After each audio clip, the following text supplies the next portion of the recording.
교회에 대한 설교 세 번째 시간입니다. 우리가 첫 번째로 교회를 에클레시아라고 말씀을 드렸고요. 두 번째로는 오케스트라라고 말씀드렸어요.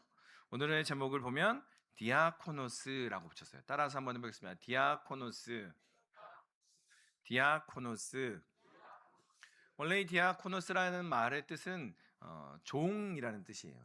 섬기다, 일하다 이런 종이라는 뜻인데 우리가 흔히 아는 집사님을 영어로 디컨이라고 이야기하는데 거기서 나오는 단어가 디컨입니다. 그러니까 집사님이란 의미인데 이것이 단순히 그냥 이제는 섬기는 사람, 종 이런 의미가 아니라 주인처럼 행동하는 주인과 같이 주관하는 사람을 이야기할 때 디아코노스라는 단어를 쓰게 됩니다. 오늘 교회가 무엇인가라는 것들을 하나 더 알아가 보도록 하겠습니다. 세 가지 에클레시아, 오케스트라, 디아코노스의 공통점이 뭘까요? 공통점. 글자가 5글자입니다. 열심히 찾아서 맞췄는데 아무도 못 맞춰. 네. 여러분 외식하는 거 좋아하십니까? 밖에서 식사 드시는 거 별로 안 좋아하시는 거예요? 대부분 집에서 드시는 거를 즐겨. 근데 식당에서 식사를 하면 되게 뭔가 새롭고 뭔가 다른 것 같고 그런 느낌이 많이 듭니다. 그래서 외식하는 거, 밖에서 식사하는 것들을 되게 많이들 선호하시고 좋아하시는데 그 이유가 뭘까 이렇게 생각을 해보니까 일단은 뭐 맛있는 걸 먹으니까 좋은 거고 또 뭐가 있을까요? 밖에서 먹으면 좋은 거. 남이 해줘서 좋은 거고, 그죠? 남이 해주면 뭐든 좋은 거고, 그죠? 또 하나는 뒷정리 안 해도 되니까, 그죠? 먹고 얼른 나오면 되니까 되게 좋은 것 같아요. 우리가 식당에서 밥을 먹으면 설거지를 하지 않아요. 식당에서 밥을 먹으면 뒷정리, 그런데 사실은 같이 우리 권사님들하고 가다 보면 권사님들도 꼭 식사를 하고 나면 거기 있는 거를 그릇을 다 모아서 정리해 놓은 분들이 계세요. 예.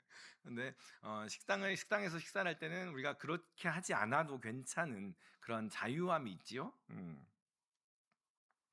맛있는 음식을 먹으면 맛있어요라고 이야기를 하면 되는 거고 맛없으면 다음에는 안 가야지 하면 되는 거예요. 그게 손님의 모습인 거죠. 그게 손님의 전형적인 모습입니다. 그런데 만약에 집에서 아내가 맛있게 음식을 해놨는데 이 집 음식 별로네. 순간 찬바람이 불기 시작합니다. 음식이 너무 짜! 한마디 하고 갑자기 소파에 가서 앉아서 TV 리모컨을 잡는 순간 집안은 이제 큰일이 나기 시작하는 거죠. 예. 아마 집에서 쫓겨날지도 몰라요. 예. 그래서 제가 집에서 밥을 잘 안 먹습니다.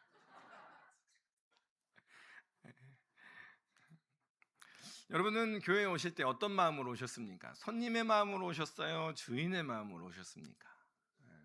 아멘? 예.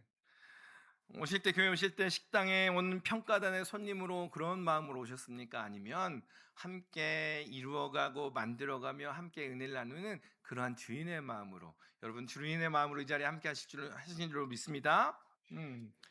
예배당에 들어오실 때 분명히 우리 목사님들과 장로님들과 우리 권사님들이 이렇게 안내위원들이 이렇게 인사를 막 하셨어요. 환대하시면서 이렇게 막 밝은 표정으로.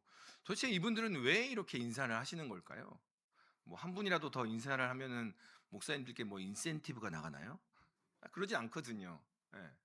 그리고 여러분 어떠세요? 우리 할렐루야 찬양은 아침부터 또 역시나 이렇게 발성을 막 으아 하시더라고요. 아침에 일찍 나오셔서 그렇게 발성하시는 이유가, 또 LTM도 마찬가지예요. 일찍 모여서 토요일 날 금요기도회 늦게까지 하고 토요일 날 아침 9시부터 모여가지고 연습을 몇 시간 동안 해요. 그렇게 하시는 이유가 뭐냐라는 거예요. 여러 가지 모양으로 또 봉사하며 섬기는 그 이유가 왜 도대체 그런가? 또 길가에 나가면 노방에서도 여전히 사람들은 위아래로 쳐다보지만 전도지 가지고 열심히 전도를 해요. 도대체 왜 그런 걸까? 왜 그렇게 열심으로 하는 걸까? 여러분, 그러한 이유들을 오늘 함께 교회를 통해서 함께 찾아가 보도록 하겠습니다.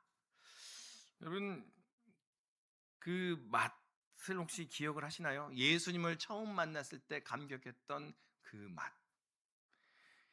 함께 봉사하면서, 함께 지지고 볶으면서, 함께 수련회 준비하면서, 함께 교회 안에서 예배드리고 찬양하며 함께 기도하면서 함께 누렸던 그 맛을 기억을 하십니까? 바라기는 그 맛이 회복되는 그러한 은혜가 있기를 소망합니다. 예. 요즘에 감기가 유행하잖아요. 다시 또 일교차가 심해지니까 감기가 유행해요. 감기가 유행하다거나 감기가 걸리거나 몸의 컨디션이 좋지 않으면 가장 뭐가 먼저 이게 뚝 떨어져요? 식욕이 안 떨어지세요, 여러분은? 식욕이 떨어져요. 그렇죠. 입도 까끌까끌하고, 음식을 먹어도 무엇을 먹었는지, 어떤 것을 음식을 먹었는지 향기도 안 나고.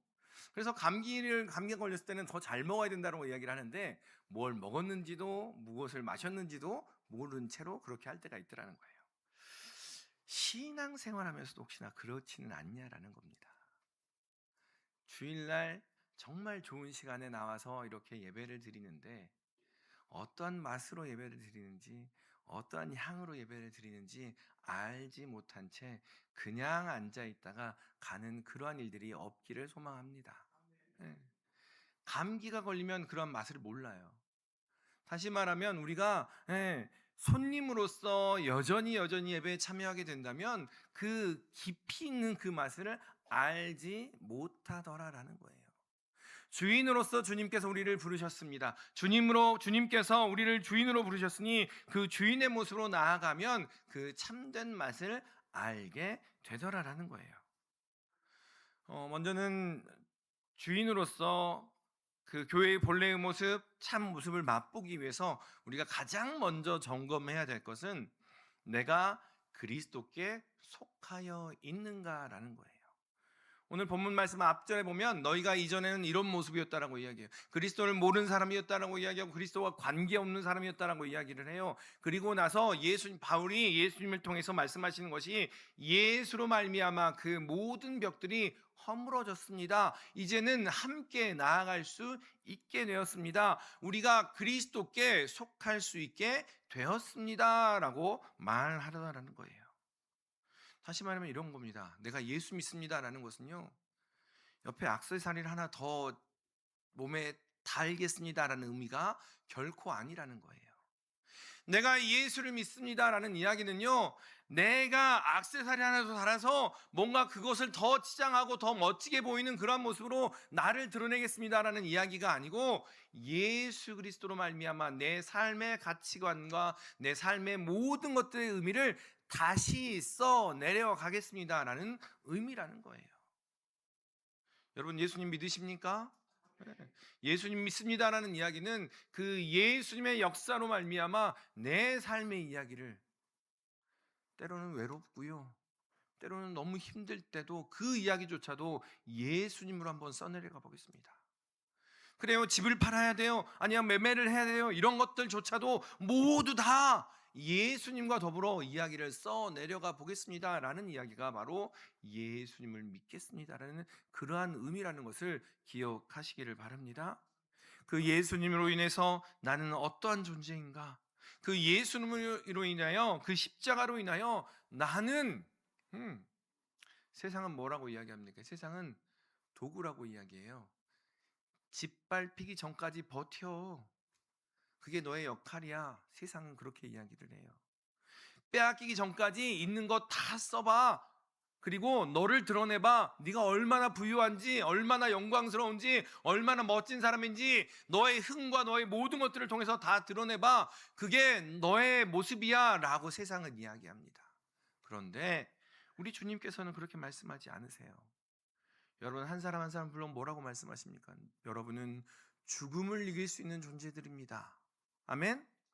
여러분은 생명을 낳는 거룩한 존재들입니다. 왜냐하면 생명 되신 하나님과 연결되어 있기에, 생명 되신 하나님께 속하여 있기에 우리는 죽음을 이기고 생명을 낳는 그러한 존재입니다 라고 예수님께서는, 성경은 계속해서 우리에게 그렇게 말하고 있는 겁니다.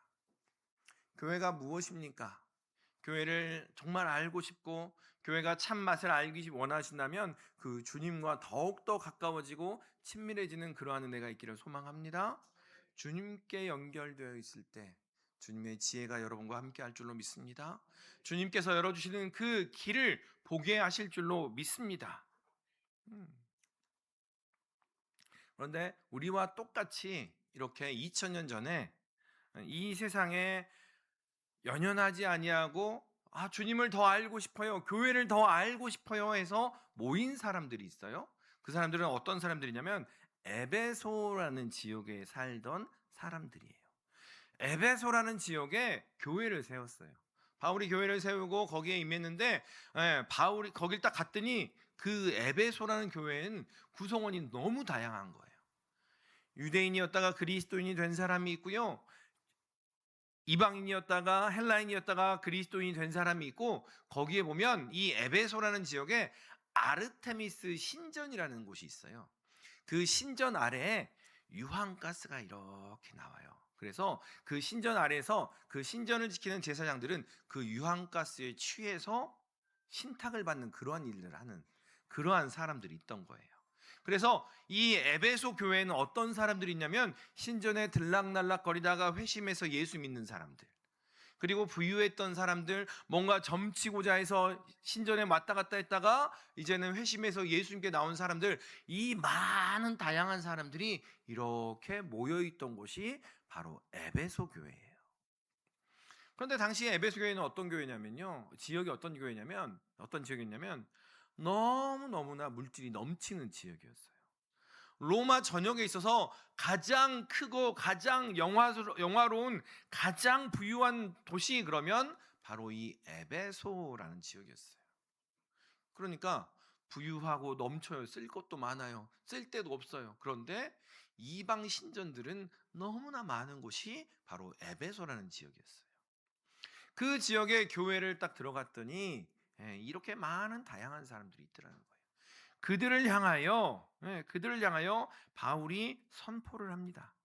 십자가에 달리신 예수 그리스도의 그 보혈이 여러분들의 그 벽을 허물었습니다. 여러분 안에 있는 담을 허물었습니다. 여러분 안에 있는 그 틀을 새롭게 만들어서 온전한 피조물로 여러분을 세웠습니다. 왜? 주인 되라고. 서로 함께 하나님의 은혜를 맛보며 함께 한 교회의 참 맛을 보라고 그 벽을 허물었다는 거예요. 그 안에 있는 유대인이었다가 그리스도인이 된 사람과 이방인이었다가 그리스도인이 된 사람이 있어요. 유대인과 이방인들의 차이는 저희 어머니의 속된 말로 호랭이 물어갈 서로 못 잡아먹어서 안달난 사람들의 관계였어요. 서로 정말 못 잡아먹어서 안달난 사람이 이방인과 유대인이었어요. 유대인은 이방인들을 어떻게 봤냐면 요즘 말로 개, 돼지보다 못한 것으로 봤어요. 그래서 이방인은요, 그냥 같은 공간에 좀 거리 두고 같이 있으면 되지라고 여기지 않고요, 같은 공간에 있는 것만으로도 싫어요. 그런 사람이 유대인들에게 있어서는 이방인이었고요. 이방인들이 바라볼 때 유대인들은 쟤들은 별것도 없는데 맨날 선택받았다고 어깨 뿜뿜하면서 재수 없어, 이런 대상들이 이방인들에게 있어서 유대인이었어요. 그래서 그들은 절대 섞일 수 없었어요. 또 하나는 뭐였냐면 예루살렘에 있는 성전이 있는데 그 성전에 보면 유대인의 뜰과 이방인의 뜰이 따로 구분되어 있습니다. 그런데 그 뜰 사이에는 커다란 벽이 있는데 높이가 적어도 1.5m 이상 되는 굵은 두꺼운 돌벽이 이렇게 세워져 있습니다. 그 이방인과 유대인의 뜰 사이에 있는 벽에 뭐라고 쓰여져 있냐면 어떤 이방인도 이 담을 넘어와서는 안 된다. 죽음을 면치 못할 것이며 그 죽음은 그 사람의 책임이다. 이방인 중에 넘어오면 죽여버리겠다라는 그런 표현인 거예요. 당시에 그러한 상황 속에서, 그러한 깊은 골이 있는 그러한 상황 앞에서 바울이 선포합니다. 예수 그리스도의 보혈이 그 벽을 허물었습니다. 그 벽을 허물고 우리가 온전한 교회라는 것을 선포합니다 라고 말하고 있더라는 거예요. 우리 14절에서 16절까지 말씀을 같이 한번 읽어보겠습니다. 그는 우리의 화평이신지라 둘로 하나를 만드사 원수된 것 곧 중간에 막힌 담을 자기 육체로 하시고 법 조문으로 된 계명의 율법을 폐하셨으니 이는 이 둘로 자기 안에서 한 세 사람을 지어 화평하게 하시고 또 십자가로 이 둘을 한 몸으로 하나님과 화목하게 하려 하심이라. 원수된 것을 십자가로 소멸하시고. 아멘. 오늘 14절에서 16절까지의 말씀을 읽는데 계속해서 나오는 이야기는 무슨 얘기입니까? 무너뜨렸어요. 벽을 무너뜨렸어요. 예, 막힌 담을 허셨습니다. 그리고 화평하게 하셨습니다. 십자가로 그 모든 것들을 소멸시키셨습니다. 없애셨습니다라고 이야기해요. 다시 말하면 여러분, 교회가 무엇인지 참 맛을 보고 싶으세요? 그렇다면 여러분 안에 있는 그 벽을 예수의 이름으로 허무십시오 라고 이야기를 하고 있는 겁니다. 그 벽이 있는 한은, 그 담이 있는 한은 그리스도 안에서 우리가 주인으로서, 가족으로서 온전히 나아가지 못하더라. 바울이 그렇게 외치고 있는 겁니다. 당시의 사람들은 이렇게 예배를 드리고 나서 식사를 했어요. 어떻게 했겠어요? 유대인들, 이방인들, 아르테미스 신전에서 점치던 과거에 업이 있던 사람들 다 모여서 한 식탁에서 식사를 합니다. 어색했을까요? 좋았을까요? 네, 어색했을 거예요, 처음에는. 그런데 그 어색함을 예수의 이름으로 그래요, 이겨내 보겠어요. 예수님께서 그 벽을 허무셨다고 이야기하시니 그래요, 내 안에 아무 거리낌 없이 그들이 과거에 어떠한 모습이었든지 간에 그들과 내가 어떠한 혈통을 가졌든지 간에 이제는 거리낌 없이 그들을 만나며 함께 예수를, 십자가를 말하겠습니다 라고 이야기하더라라는 거예요. 그러니 세상이 교회를 보고 이상하게 여기는 거죠. 여러분, 세상은 여전히 우리 교회를 보고 교회들을 보고 이상하게 여겨야 맞습니다. 아니 저런 사람들까지 품어준다고? 아니 저런 사람들까지 맞이한다고? 아니 저런 일까지 한다고? 라고 바라봐야 하는 것이 교회인 것이지요. 우리가 너무나 잘 아는 넬슨 만델라라는 분이 계십니다. 남아프리카 공화국에서 흑인 인권 운동을 하다가 27년이라는 시간 동안 감옥에서 억울하게 감옥 생활을 했지요. 백인 정권의 그 극심한 탄압과 고문을 견뎌낸 후에 만델라는 그 출소하게 되고 마침내 이후에 대통령에 당선이 됩니다. 취임식 날 많은 사람들은 생각을 했습니다. 만델라가 드디어 이제는 본인을 억압하고 핍박했던 사람들을 없이 할 거야 라고 기대하면서 흑인의 인권들을 높여줄 거야 막연하게 생각을 했습니다. 그런데 이것이 웬일입니까? 대통령 취임식 맨 앞자리 VIP석 제일 세 자리에 백인, 노인 3명이 앉아 있는 것이 아닙니까? 제일 앞자리에 제일 좋은 자리, 제일 귀한 자리에 백인, 노인 3명이 앉아 있는 거예요. 알아보니 그 사람들은 어떤 사람들이냐면요, 넬슨 만델라를 27년 동안 감옥에 가두어 두고 가장 잔인하게 고문하고 괴롭혔던 교도관들이었다라는 거예요. 우리는 쉽게 생각할 수 있습니다. 벽을 세워놓고 네가 나한테 그렇게 했어? 갚아버릴래. 네가 나한테 그렇게 해? 아니 내가 한 게 있는데. 그런데요, 넬슨 만델라는 그렇게 하지 않았습니다. 만델라는 그들을 향해 막힌 담을 쳐버리는 대신에 용서의 식탁으로 그들을 불러들였습니다. 그리고 함께 떡을 떼고 잔을 기울이며 함께 한 가족으로 그들을 맞이하였다라는 거예요. 우리는 너무나 잘 알고 있습니다.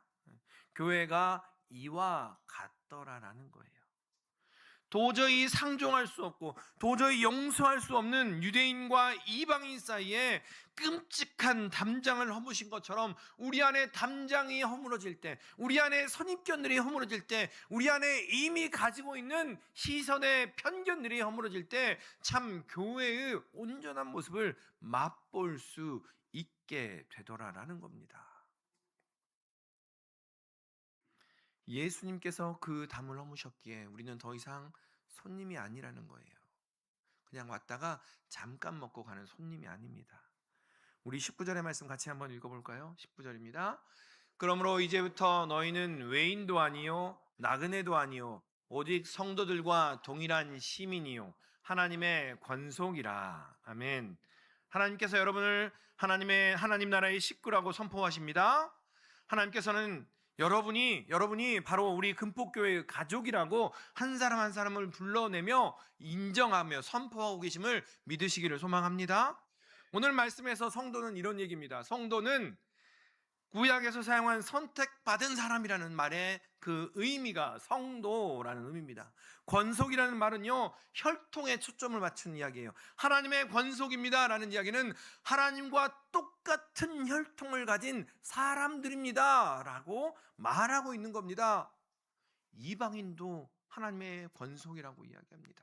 이전에 아르테미스 신전에서 점을 치던 음란하게 하던 그 사람들이 예수 그리스도로 말미암아 교회에 들어오니 그들도 역시 하나님의 권속이라고 선포하고 있는 겁니다. 손님이라는 건 어떻습니까? 손님은 그런 모습입니다. 가만히 있어요. 불편하거나 힘든 일은 하지 않지요. 그리고 나에게 해야 될 일도 하지 않습니다. 그런데 식구는 어떻게 합니까? 같이 움직이지요.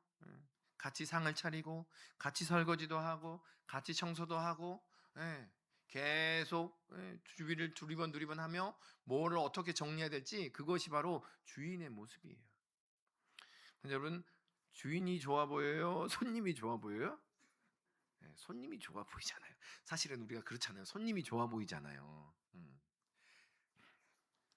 사실 최근에 그 한때 그런 약간은 시대 약간 그런 얘기 들었잖아요. 사람들이 그 세컨 하우스를 갖는 것에 이제 막 흥미를 가지고 도회지에다가 이제 그 세컨 하우스를 마련하고 주말에는 거기서 보내고 주중에는 집에서 이렇게. 근데 점점 그 세컨 하우스를 관리하는 게, 펜션을 관리하는 게 힘들어지는 거예요. 그래서 사람들의 로망이 점점 바뀌어 가고 있어요.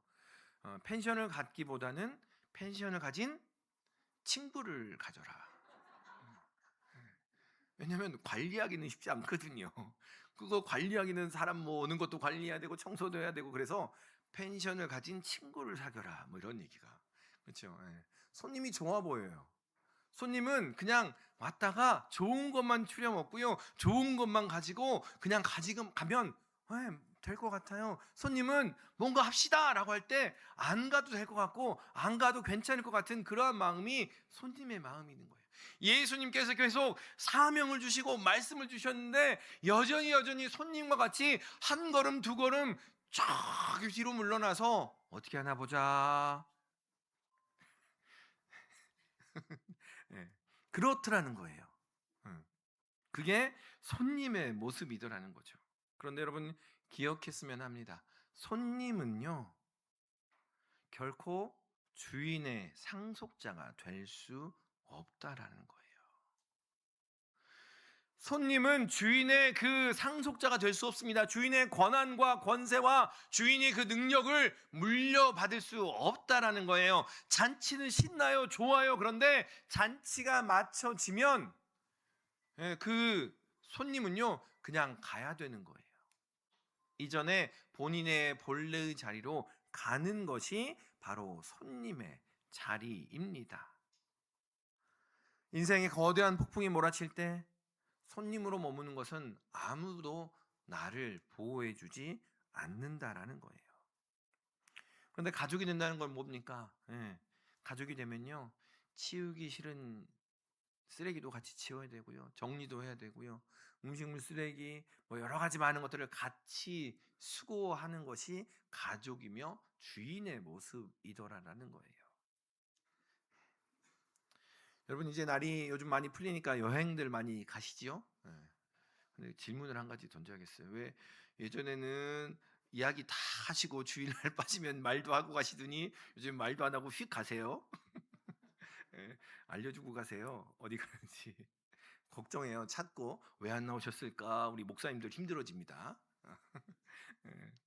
그 여행들 많이 다니시는데요. 며칠 동안 여행을 재밌게 다닙니다. 맛있는 것도 먹고 좋은 것도 보고 신나게 즐겁게 막 다니는데 정작 2박 3일, 3박 4일 마치고 집에 와서 첫 마디가 뭐예요? 2박 3일, 3박 4일 여행 잘 다니고 크루즈도 타고 뭐도 하고 막 너무 좋았어요. 근데 집에 오면 아이고 집이 제일 좋네. 이 얘기를 하더라는 거예요. 왜요? 집에는 가족이 있고요. 집에는 그 어떤 것과 비교할 수 없는 평안함과 안락함이 있기 때문에 그렇다라는 거예요. 여러분 예배당에 들어오실 때 아우 교회가 제일 좋네라고 하셨어요? 아니면 얼른 찍고 얼른 밥 먹고 얼른 그 다음 가야지라고 하며 오셨습니까?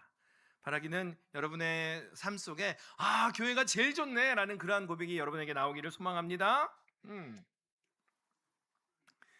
주인으로서 함께하는 것이 은혜더라라는 모습을 최근에 여러 모습을 통해서 봤습니다. 최근 수개월 동안 여러분 교회를 주위를 돌아보시면 많은 것들이 바뀌어졌어요. 뭐 온풍기도 놓기도 하고 또 교회 내부 지저분한 것들도 정리를 하기도 했고 외부의 지붕들도 낙엽이 쌓여가지고요. 그 물이 안 내려가요. 그래서 막 넘쳐가지고 막 벽이 난리 났는데 그것도 다 제거하고 십자가도 보수하고 구멍 뚫린 것도 보수하고 이런 것을 막 하는데 또 이제 조만간 있으면 요 앞에 마당 뜰도 막 바뀔 거예요. 멋지게. 그런데 이런 걸 다 받고 가는데 여러분 제가 보니까요 교회 예산으로 해요? 안 하더라고요. 당신들이 시간을 내서 당신들이 마음을 써서 당신들이 물질을 내서 하는데 제가 이렇게 봤어요. 너무 신나서 하세요. 기뻐서 하세요. 뭐 공사하면 와서 보고 계시고 있고요. 어떻게 하는지 그 마음을 풀어내면서 함께 시간을 들이더라는 거예요. 저기 식당 뒤편에 보면 초등부실이 있어요. 거기가 거의 안 쓰던 김치냉장고가 이따만한 게 자리 잡고 있어서 맨날 교사들이 이렇게 비집고 교사회의를 했는데 어제 설교를 마치고 저녁 9시쯤 됐는데 우리 장로님하고 부장님하고 총무님이 이렇게 오셔가지고 약간 상기된 얼굴로 이렇게 신이 나서 오셨어요. 다 치웠어요. 예. 그 김치냉장도 빼고요. 장판도 다시 깔고요. 바닥에 놓던 것도 테이블 다시 올려서 이제 멋지게 만들었어요. 우리가 다 했어요. 너무 신나하시는 거예요. 응. 아이고 왜 쓰셨어요? 식사하시죠? 아니요 저희끼리 밥 먹을 거라고. 저도 밥 먹어야 되는데 저를 빼놓고 가시더라고요. 그래서 지금 깨워서 밥 먹으려고 그랬더니 또 보면 그렇습니다. 지난주에는 또 하나가 일이 있었는데요. 우리 교회 전도대가 있습니다. 화요일 전도대 그리고 아이들 전도대는 목요일하고 토요일 전도대가 있어요. 아직도 요즘에 노방에서 그렇게 전도합니까? 라고 할 수도 있는데요. 노방에 가서 이렇게 전도를 하는데 화요일날 전도하는데 요즘에 너무 전도 안 하는데 전도하는 분들이 너무 귀해요 라고 해서 몇 분이나 전도하십니까? 라고 하시면서 우리 교인이 아니에요. 근데 딸기를 이만큼 사가지고 땅콩을 이만큼 사가지고 그들에게 전해주면서 너무 귀한 일 하신다고 그런 일들을 하시더라고요.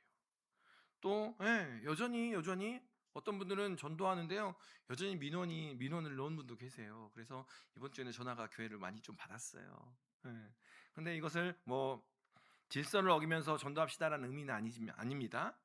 지역사회에 우리가 흘려보내야 되는 은혜가 있기 때문에 지혜가 필요해요. 그런데 그렇게 민원을 듣고서 전도하는 사람들도 표정을 보니까요. 힘들지가 않아 보이더라는 거예요. 시간을 내어서 마음을 내어서 함께 그렇게 복음을 전하는 것이 가슴 벅차해하며 그렇게 나아가더라라는 겁니다. 여러분 기억했으면 합니다. 주인으로 선다는 것, 손님으로서가 아니라 주인으로 선다는 것은 우리가 이전에 경험하지 못했던 하나님의 놀라운 은혜, 이제까지 경험해보지 못한 하나님의 역사가 거기에 있다는 것을 말하고 있는 겁니다. 아침 9시부터 저녁 9시까지 공사를 계속했어요. 그런데 그들의 표정을 보면요, 하나도 힘들어하지 않았어요. 경찰에 의해서 제재받고요, 민원을 받았는데도 불구하고 복음을 전하는 그들의 모습은요, 하나도 힘들어 보이지 않았어요. 여러분 그러한 것들을 맛보고 싶지 않으십니까? 교회를 통해서 교회가 무엇인지 정말 함께 맛보며 교회가 어떤 것인지, 왜 예수 그리스도의 그를 머리로 하고 온 지체라고 말하는지 맛보기를 원하지 않으십니까? 그렇다면 이제는 손님의 자리에서 발걸음을 떼고 주인의 자리로 나아오는 그러한 은혜가 여러분과 함께 하시기를 소망합니다.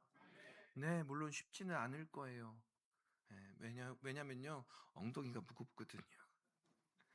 몸이 익숙하지 않거든요. 그런데 기도했으면 좋겠어요. 기도하시면서 주인의 자리에, 가족의 자리에 온전히 나아가게 해달라고 기도하면서 특별하게 임하는 하나님의 역사를 맛보시는 우리 모든 믿음의 식구들 되시기를 주님의 이름으로 축원합니다. 기도하겠습니다.